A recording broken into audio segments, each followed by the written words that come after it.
Hola, ¿qué tal? Muy buenos días, muy buenas tardes, esperando que se encuentren muy bien. El día de hoy vamos a continuar con la temática que iniciamos la clase anterior, que se refiere al gótico. Vimos el contexto en el cual se va a desarrollar el gótico. Hablamos que es una consecuencia de el desarrollo urbano, del auge del comercio, del inicio del declive del feudalismo. Los monasterios fueron reemplazados en cuanto a su importancia cultural por las universidades, siendo las universidades un referente urbano.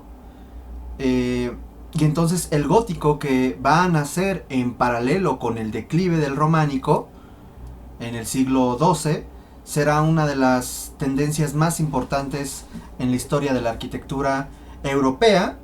Y después verán ustedes en cuarto semestre que hay una tendencia arquitectónica que se llama el historicismo y el eclecticismo, que retoma tendencias formales del pasado. Y una de estas tendencias, que Francia la retomaría como una arquitectura nacionalista, sería justamente el gótico.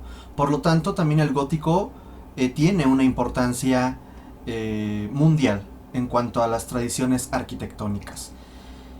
Nos habíamos quedado en esta parte. Vamos a tratar de recordar, a explicar en esta sesión lo que habíamos comenzado a platicar sobre los aspectos arquitectónicos del gótico. Vamos a hablar, de hecho, a continuación de cómo funcionan estos elementos estructurales del gótico. Y bueno, yo les recomiendo que de favor su vocabulario ilustrado que se les proporcionó lo comiencen a utilizar también para estos apuntes. Las evidencias, en esta ocasión se pedirá que comiencen a trabajar las preguntas clave y anexen sus apuntes de clase. Ya lo pondré ahí por escrito en el grupo y cualquier duda lo vamos a responder. Bien. Del mismo modo, la iglesia en el periodo gótico se vuelve un elemento trascendental en el desarrollo arquitectónico y se vuelve un referente que terminará retomando también la arquitectura civil. Ya platicamos de algunos palazzos, ¿no?, en Italia, de algunos edificios de tipo civiles como el Ayuntamiento de Brujas en Bruselas. Pero ¿qué pasa con la iglesia? Justamente el referente arquitectónico del gótico. En cuanto a, y recordando que lo arquitectónico siempre es esta conjunción entre lo funcional espacial, lo formal expresivo, lo estructural constructivo, inmerso en una relación directa con el contexto, vamos a comenzar a hablar de lo funcional espacial. Las plantas basilicales, recordando que son aquellas que tienen de 3 a 5 naves, se van a continuar utilizando con un transepto. Se va a emplear la girola, de la misma forma que en el románico, con absidiolos o capillas, tribunas, triforios y accesos laterales. Va a pasar exactamente lo mismo de lo que se vio en el románico, solamente que hay una peculiaridad. Y me voy a ir a la siguiente diapositiva, ahorita regreso a esto. Aquí está. Esta es una planta arquitectónica tipo, característico, insisto, del gótico. Vamos a tratar de entender sus partes recordándolas. Esta es una planta basilical porque tiene una nave central y 2 naves laterales. Recordando que la orientación es su altar hacia el hacia el este. Y se va a caracterizar por tener estas naves laterales, una nave al norte y una nave azul, una nave al sur, perdón. Va a contar con un transepto. Recordemos que el transepto es esta nave que se encuentra perpendicular a la nave principal. Se le conoce como transepto, la cual además tendrá 3 naves. Vean. Entonces vean la majestuosidad y la importancia que se le va a dar ahora al transepto. En consecuencia, el acceso, la portada, que se va a flanquear por dos grandes torres, no será el único acceso monumental. También los laterales de este transepto se convertirán en accesos monumentales con tres puertas, recordando estas tres naves que también van a conformar el transepto.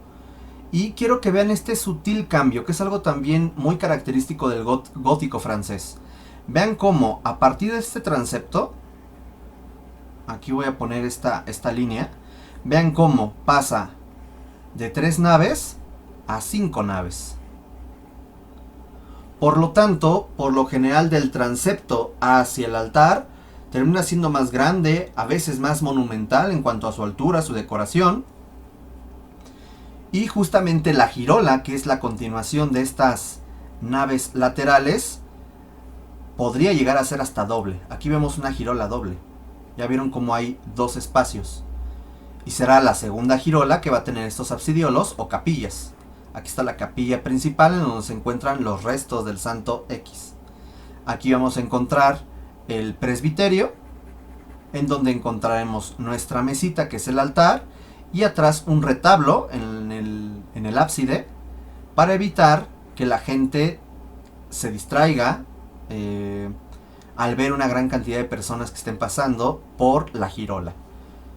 Recordemos que a esta intersección entre la nave y el transepto se le llama crucero, y es justamente en el crucero donde encontraremos alguna torre, alguna aguja. La cúpula no será un elemento gótico. La cúpula no la vamos a encontrar dentro de los esquemas góticos, pero sí encontraremos torres y agujas, que ahorita veremos.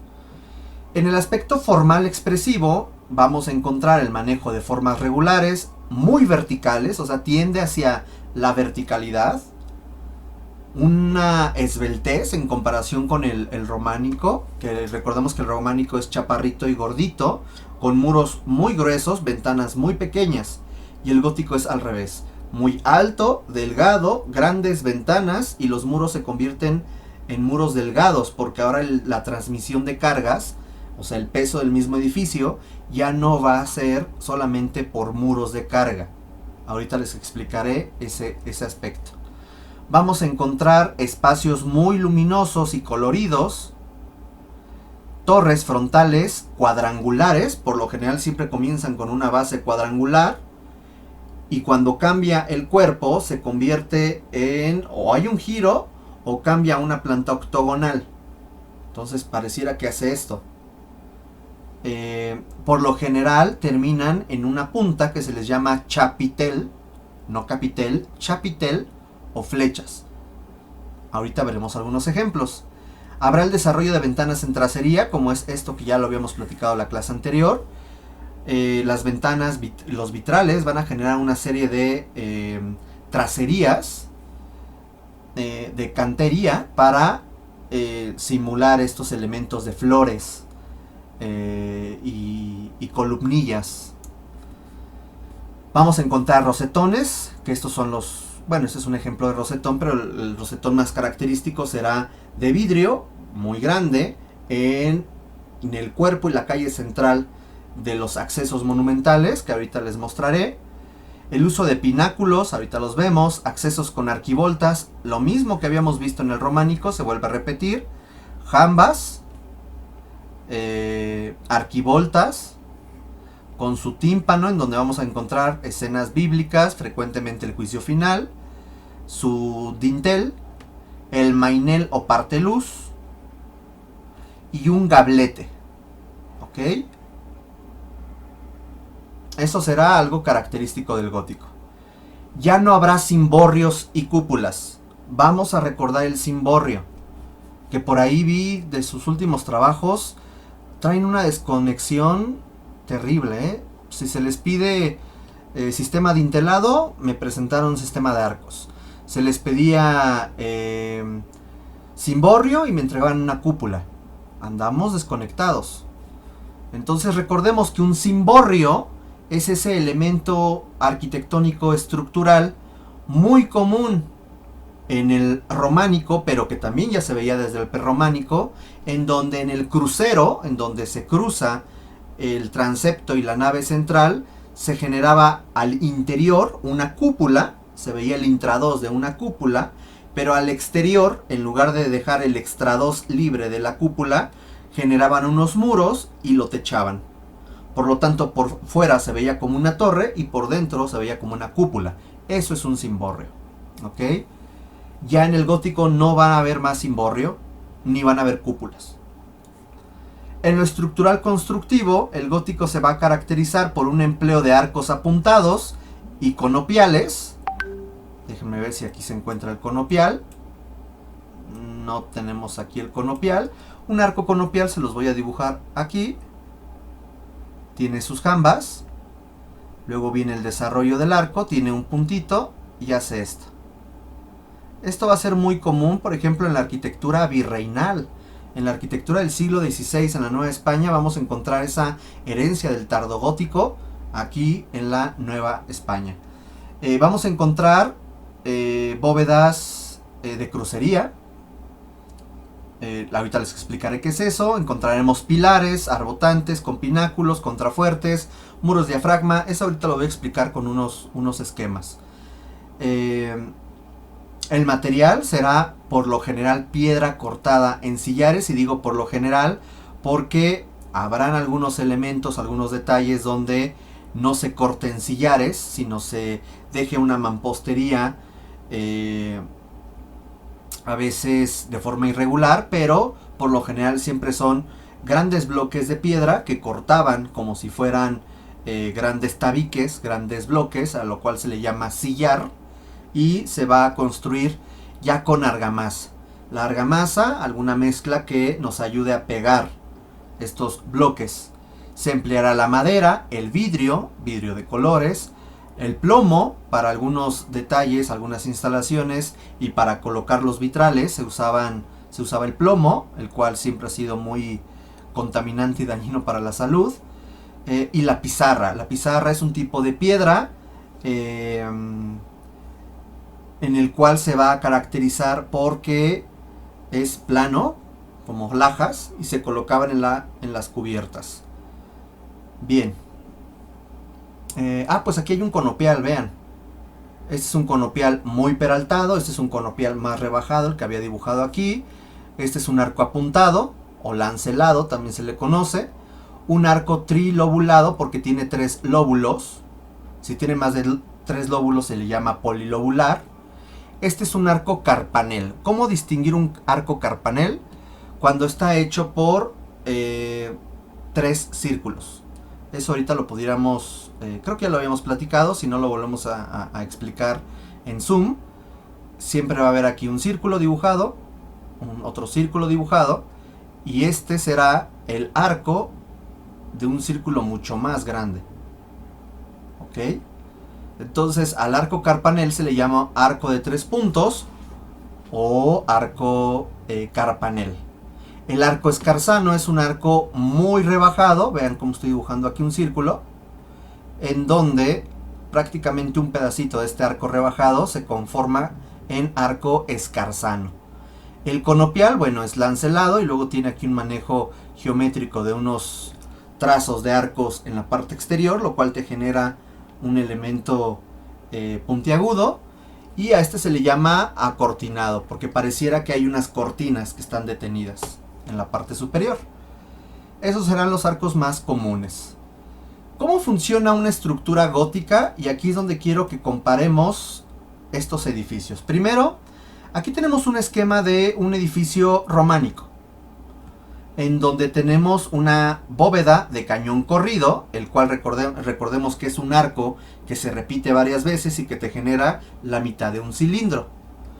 Si yo tengo un arco, aquí voy a dibujar el arco me generará unas cargas a manera de catenaria, el cual me genera unos empujes laterales. Y estos empujes laterales hacen que los muros se abran. ¿Se entiende? Es como si estuviera con mis codos y en lugar de hacer esto, lo hiciera de forma diagonal. Por lo tanto, los muros comienzan a abrirse. Y para evitar que se abran tengo que poner un contrafuerte que los detenga. ¿Ok? Entonces se va a caracterizar este esquema por muros de carga. Cuando hay ventanas, bueno, arcos, son arcos formeros. Recordemos que aquí hay arcos fajones y aquí van a encontrar contrafuertes.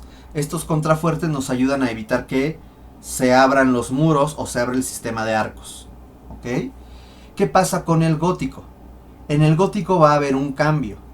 Quiero que vean cómo de entrada la bóveda es diferente. La bóveda ya no es de cañón corrido. La bóveda tendrá una forma diferente. ¿Ok? Vamos a ver primero, antes de explicar esto, de este esquema que vimos, va a corresponder con el esquema que tengo aquí abajo. Ambas fotografías pertenecen a la abadía de Fontenay en Côte d'Or, en Francia. Aquí podemos ver cómo hay una nave central, la cual estará cubierta por una bóveda de cañón corrido, donde el arco está ligeramente apuntado, además. Pero podemos ver cómo aquí está la bóveda y está soportada, estructurada por estos arcos fajones. Y a los lados por unos arcos formeros, que son estos. Bueno, aquí hay muro, y este es el arco formero, el cual le da la rigidez. Podemos ver, por lo tanto, que este esquema termina siendo esto. Aquí están los arcos fajones, que van a coincidir con unos contrafuertes. ¿Ok? Y se van a unir con unos arcos formeros, para darle rigidez. Acuérdense, para que no pase como fichas de dominó. Se cae uno y se caen los demás. Tienes que ponerle un elemento que rigidice. ¿Ok? ¿Qué pasa con el gótico? Quiero que vean cómo cambia el interior. En el interior comenzamos a ver cómo la bóveda ya no es de cañón corrido. Ahora vemos unos nervios. Estas nervaduras van a trabajar como arcos. Y por lo tanto, la carga de la bóveda ya no es hacia los lados, sino se va a repartir hacia cada nervio. Aquí podemos ver en este esquema cómo hay unas flechitas diagonales conforme a la forma de esa bóveda. Y se va a repartir, si se fijan, hacia donde están las contratraves. Perdón, los contrafuertes. Y aquí ya no hay muro. Eso significa que se exenta de la carga que soportaba el muro y ahora se reparte a los arcos y a las contrafuertes. Aquí tenemos un esquema un poco más claro. Esta es la nave central. Ahí está. Y ese es un detalle. Aquí tenemos unas columnas. Y de aquí quiero que ustedes pongan mucha atención. Si estamos hablando que la sucesión de arcos se le llama arcos fajones, en el sentido de la longitud de la trave de la nave central, a estos se les va a seguir llamando como arcos fajones. Pero tiene una variante de nombre, que se le llama arco perpiaño. Llámenle fajón o perpiaño, no pasa absolutamente nada. ¿Ok? Luego tenemos, y trata de cambiar el color por un verde, tenemos estos otros arcos, que son los mismos arcos que se encontraban acá. ¿Ok? Estos arcos formeros van a estar a la altura de los arcos fajones o perpiaños, y entonces forma este elemento cuadrangular. ¿Ok? Se alcanza a identificar. Ahí está, punto. Luego surge otros arcos, lo voy a poner ahora con un color azul, que si se fijan unen esta columna con la columna que se encuentra en contraposición de forma diagonal. Entonces, si unimos esos dos arcos con otro arco, a este arco se le va a llamar arco diagonal. Y lo mismo hacemos con las otras columnas. ¿Ok? ¿Eso qué significa? Que ahora esos huecos que van a quedar en la cubierta los voy a rellenar. A eso se le va a llamar plementería. Aquí está. Una plementería, otra plementería. Se fijan, son como triangulitos. Este va a cambiar porque es de todo un lado a otro. ¿ok? Y entonces esta plementería se va a repartir su carga a los nervios, que son arcos perpiaños, arcos formeros o arcos diagonales, y estos arcos van a transmitir sus cargas en diagonal, acuérdense de los que le decía de los codos, hacia estas columnas, ¿ok? Y llegando a la columna, la carga se va a repartir de dos formas, hacia abajo, por lo tanto la columna debe de ser gruesa, y de forma diagonal, y esa forma diagonal vamos a tener otro arco. A ese otro arco, que es muy característico de la arquitectura gótica, se le va a llamar arco botarel. Y aquí tenemos este arco botarel, ¿ok? Que si lo vemos de lado, se vería así. Este arco botarel me transmite la carga a otro contrafuerte, que también se les llama estribos, y para darle peso a ese último contrafuerte, le ponen arriba una decoración que se llama pináculo. Y aquí tenemos el pináculo. ¡Wow! Esto que nos ayuda o que nos genera que el muro, insisto, ya no tenga que cargar. Oye, Daniel, pero yo estoy viendo ahí que no hay esos muros. Bueno, este edificio no... perdón, hay muros y no hay vitrales. Bueno, este edificio es una transición A. De hecho, aquí vemos las tracerías. ¿Ya vieron? Aquí vemos el esquema. Vean cómo está aquí las bóvedas de nervadura, así se le llama. Aquí está el pilar. Aquí está estas arco arbotante.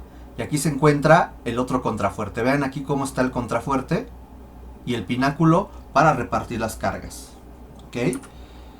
Aquí tenemos algunos ejemplos. Por ejemplo, aquí estamos viendo una planta basilical de 3 naves. Nave lateral, nave central, nave lateral. En donde encontramos una nave central muy alta, unas naves laterales a la mitad, en donde vamos a encontrar una cubierta que va a cubrir la bóveda de las naves laterales, un pequeño pasillo que se llama triforio, a manera de claristorio en la parte superior con estos ventanales, y todo este esquema de la cubierta de la nave central se va a repartir a través de esta serie de arcos torales y de grandes contrafuertes. Aquí están. ¿Ok? Y la cimentación, que serán amplios elementos de mampostería con escarpados, o sea, inclinados. Hasta podrían tener de pronto, ¿cómo se llaman? Criptas para los muertos. De hecho, hay que señalar que en el gótico también se enterraban a mucha gente dentro de las iglesias. Acuérdense, el día del juicio final querían estar cerca del santo de su predilección para que el día del juicio final les ayudara mediante que intercediera por ellos. Entonces, a veces también el hedor de estas iglesias no era el más refrescante, y pues bueno, hasta que les llegó la peste. Aquí tenemos otro detalle donde podemos ver lo que les acaba de explicar. Estos arcos que se van a repartir hacia estos pilares. Aquí tenemos otro. Aquí tenemos la tracería de los ventanales. El triforio, que es este pequeño pasillo. Cuando este pasillo es mucho más amplio, se le llama tribuna. Cuando es muy estrecho, se le llama triforio.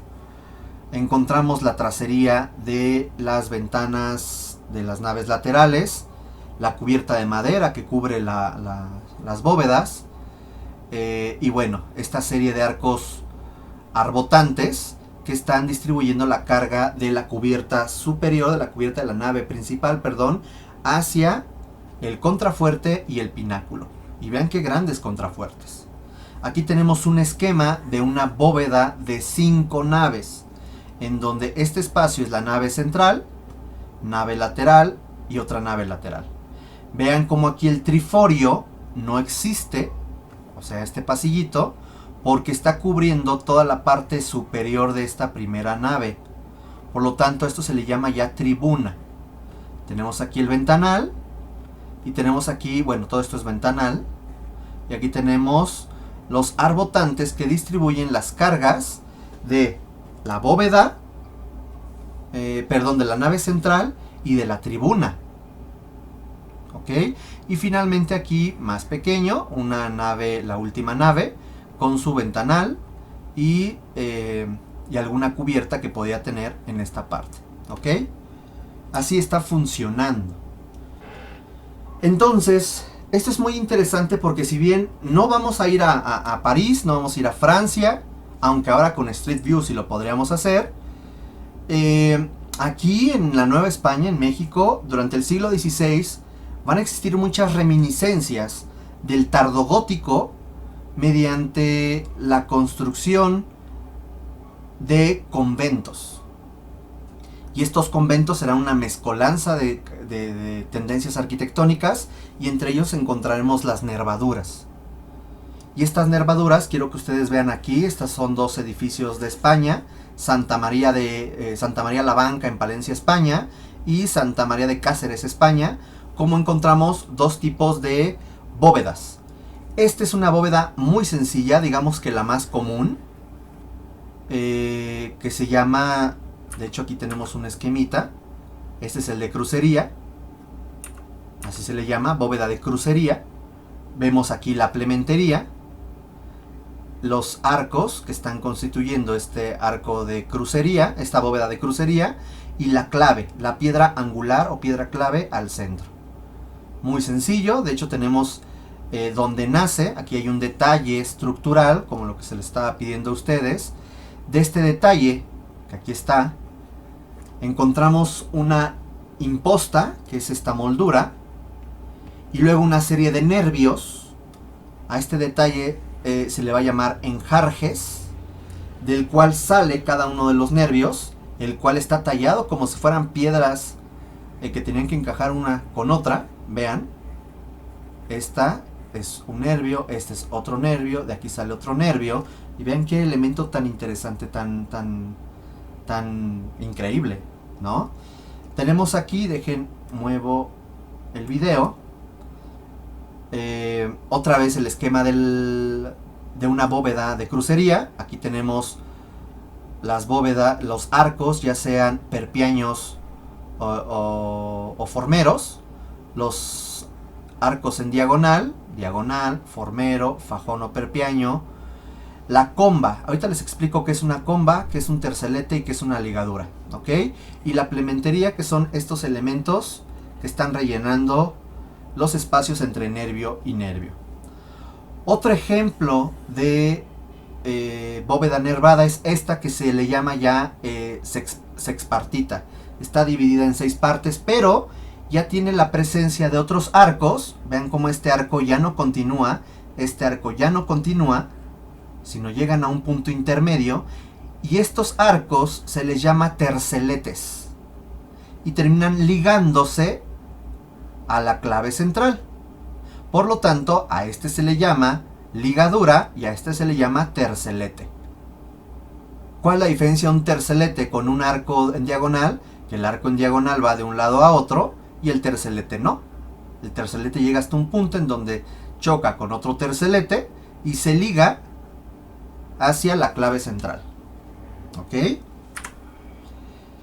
Con el avance de los siglos se llegaron a hacer unas locuras, como por ejemplo en Olmillos de Sesamón, en Burgos, España, donde tenemos una gran cantidad ya de bóvedas de nervadura, que se les llama de forma de flores o estrelladas, en donde ya encontramos nosotros elementos curvos.